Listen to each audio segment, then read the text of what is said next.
I met Richard Ritchie in 1973 when we both showed up for 2-a-day practices at Poteet Hall.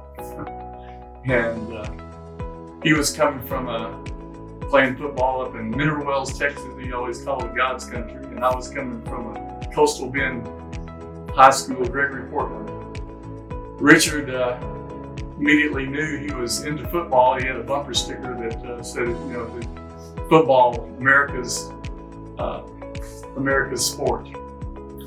And anyway, we roomed together for 4 years. After a couple of years, I had hurt my knee, so I wasn't on scholarship after that. But I think because they just won a national championship, we went on to room for another 2 years just so they wouldn't change the culture. Well, Richard would do anything it would take to win, basically. It was a great time to be in the stands, as I was, but he ran that veer offense that Sankey did not like, but he ran it, and he would do whatever it takes, whether it was to run it, pass it, hand off to a running back, and he was tough. I mean, because the veer offense, quarterback took a lot of hits, and he was just willing to do whatever it took. Yeah, Richard played with tremendous enthusiasm. He was very competitive, very tough. I mean, we had contact in our practices all the time. Richard never got hurt. So he was very competitive. No question about that. He came here to play as a freshman in 1973, and my impression of him was he was a very competitive guy who was a fighter, the type of guy you want on your side, Richard and Coach Gil Stanky had a love-hate relationship, certainly. Stanky brought out the best of him.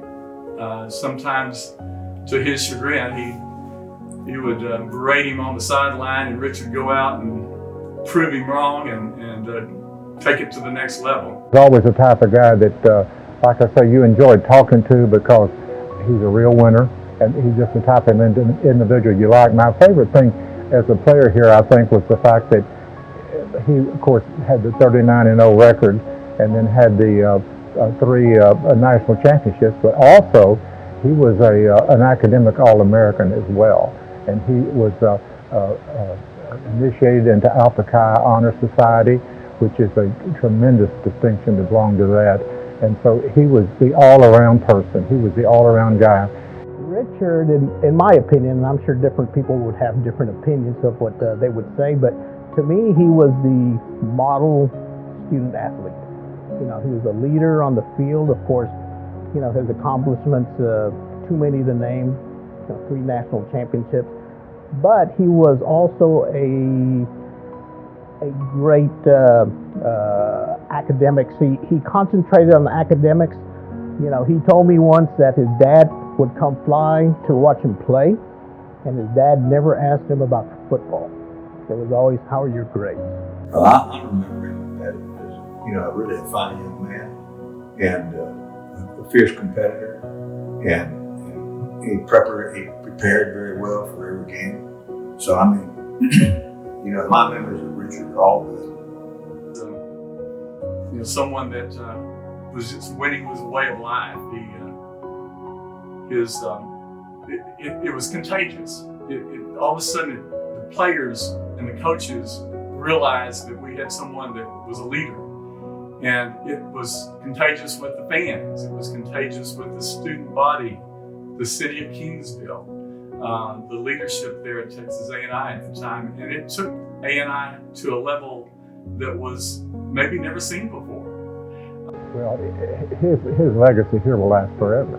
They always say that records, which he, of course, does hold records, are made to be broken. But right now, I would seriously doubt that there will ever be another quarterback who will compile the records he has as far as on the field, off the field, and even after he finished playing football here at Texas A&I.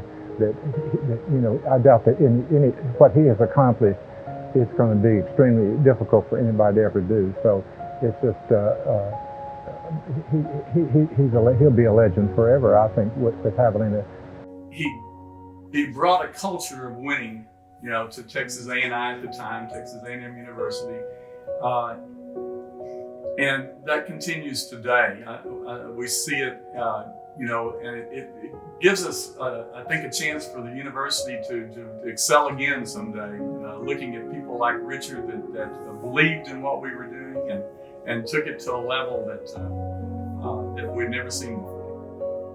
Just sitting around and talking to him, like I said, very, very unassuming. He loved to talk football, but unless you asked him, it was not something he would bring up. Of course, anybody that knew Richard knows that he loved his Natty Light, which would tell us how unassuming he was, but just very down to earth. I will miss, just having conversation with him and spending time with him and his wife Penny.